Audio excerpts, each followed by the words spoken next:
Hello, I'm Reginald Bullock, and My name is Trey Wilder, and on today's show, this is called Just Living. It's the first episode called The Pilot. I like it. I like it. So let me ask you this. Can you hustle too much? Like, is there like what would be your threshold for hustling too much? Because you got to get yours end of day.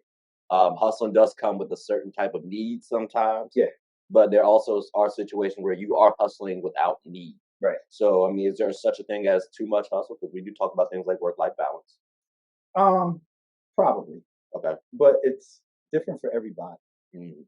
right? So, what's your capacity? What's your stamina? Mhm. What's your energy level?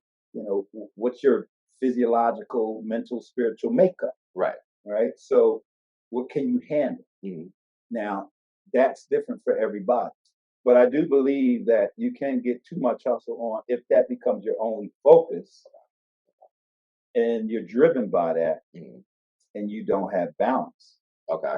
And most hustlers do find themselves in that situation from time to time where you're so driven, so focused that you're tunnel vision on getting that thing. Okay. And all of that other stuff that you're responsible for and need to do goes to the side.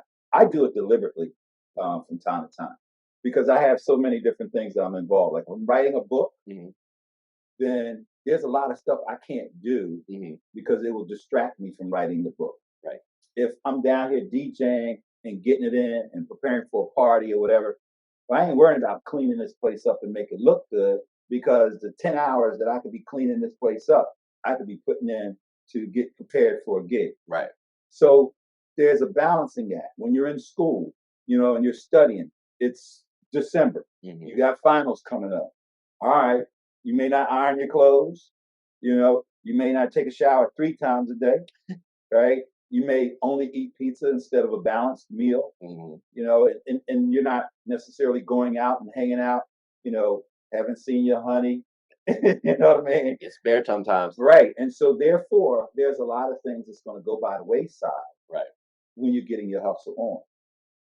That's fair. But then you got to balance it the other way at some point, or else, yeah, it can be too much hustle. Okay. Okay.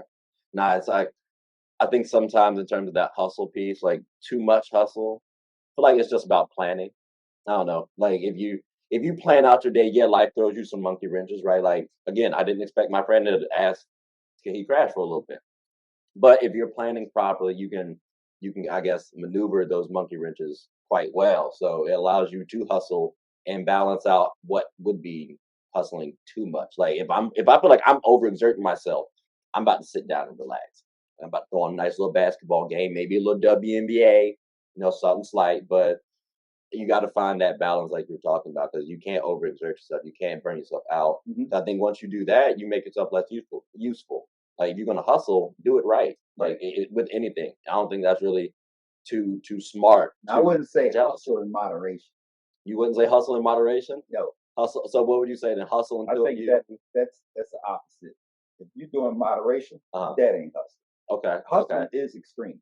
Okay. Okay. So it's either you hustling or you not. There's no layers to hustling. There's no There's level. layers, but hustling has a purpose. Hmm. Because in the real game of hustling, if you don't hustle, you don't eat. Right. That's fair. So how you gonna moderate whether you eat or not?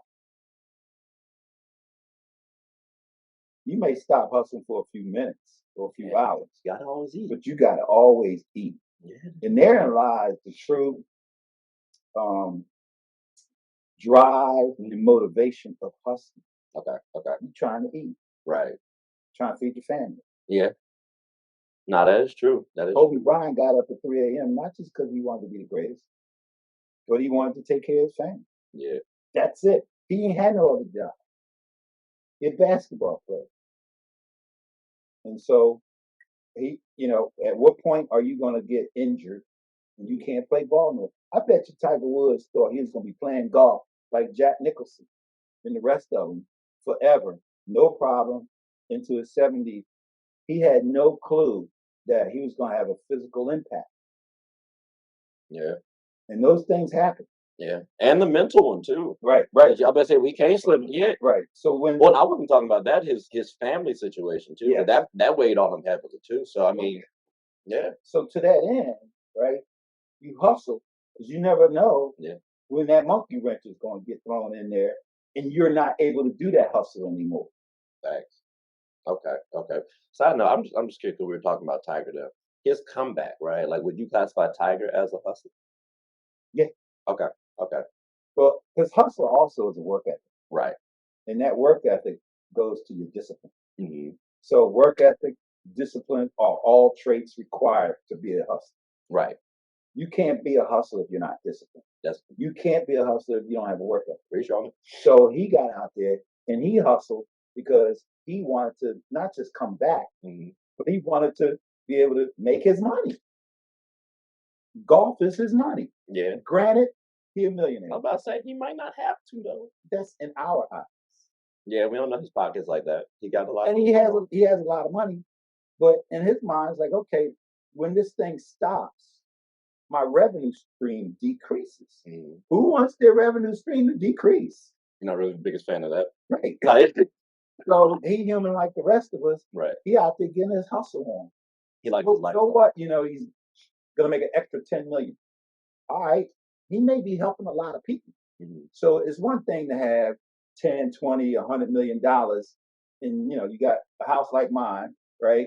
And everything's paid for, and you're good, and it's just you. Yeah, you can make something work with that. But Oprah's a billionaire that takes care of children in Africa. Yeah. For their whole life. Yeah. From a young age through high school, through college, that costs money. It does. We can't afford it. So she's not making money now just for herself. He's not making money now he's got all kinds of foundations and things like that, right? So many of these multimillionaire folks out there, they're not selfishly millionaires to the point that all of their money is their money. Yeah. They're helping a lot of people. And if they stop making that money, then they got to decide who are they not going to help. And if they don't help those people, then now those people don't have what they need. Right. It's just like I said, back to hustling, you trying to make this money to feed your family. Well, if your family happens to be 10,000 people. I say family is it's not always blood. Sometimes. Ron James has a school. How much money, what's the budget out of his pocket to make sure that thing happens every single year without fail? Right? We don't know. But I know one thing, it's a lot. And does he know when that revenue stream is going to stop that's able to fund that? No. So he's going to just keep hustling hard because he's not going to let them little babies down. Right. Does that make sense? Yeah. And that's a mindset, right? And we're not raised in that environment. We're not raised in that culture. I've never been a millionaire, so I don't know what that feels like. Right. I never had my own airplane and my own boat, although I know some people with it and been on them. It's a mindset because they're hustling. Like Thomas Moorhead, right? Millionaire many times over. Why did he hustle so hard? Well, he was able to donate money to Camp Kappa and all these other things. Yeah. We weren't. So without him, we wouldn't have had that. Right. And he didn't need to do that. Yeah, no, that's true. That's true. But and if he didn't get his hustle on, he wouldn't get. Okay. Now I respect that. But ladies and gentlemen, boys and girls, we hope you have had a good time. Like we said, bro. This was supposed to be a little test run for the pilot. We ain't got our clothes on like the way we wanted to. We'll wear them next time. Hey, next time. But definitely hope you all appreciate this conversation. Hope you all learned something. And most importantly, please like, subscribe, comment, and tell anyone who's anyone about the show. Because not necessarily for ratings, so we'd appreciate them. But at the same time, we want to get y'all feedback. Because maybe we said something that was off or sounded wrong, or you had questions about it. I don't know. Like I know people might have question marks on something I said. So please share your thoughts and tell us. I know for a fact, I promise you, I will gladly reach out. And Reggie's pretty open himself too. And again, it's just two guys having genuine conversation from different backgrounds. So, but before we do close, I do want to say, Reggie, I appreciate you because fun fact, he did challenge me when we were fishing, and he was like, I mean, yeah, if you're gonna call me, go ahead. And if you know Reggie, that's more of like, I'm doubting it a little bit. So I was like, nah, I'm gonna go ahead and make sure I call this man next day, next week type vibes. And I did, and now we're here. And this is really motivating because I gotta go help a friend move after this. And I promise you, I'm trying to think, how can I avoid that? To go get some more recordings done. Like, this is exciting, bro. This is Get the hustle on. exactly. So Reggie, like, from the bottom of my heart, just over the years, I appreciate you as a person. And I just wanted to make sure I had it on camera. I know we had like a flowers segment, quote unquote, to possibly talk about, but like I wanted to make sure I gave you your flowers and say thank you from the bottom of my heart. So I appreciate this. Thank you. All right. Well, on that note, in the words of Russell Simmons, Hey, thank you very much. God bless. hope you have a good one.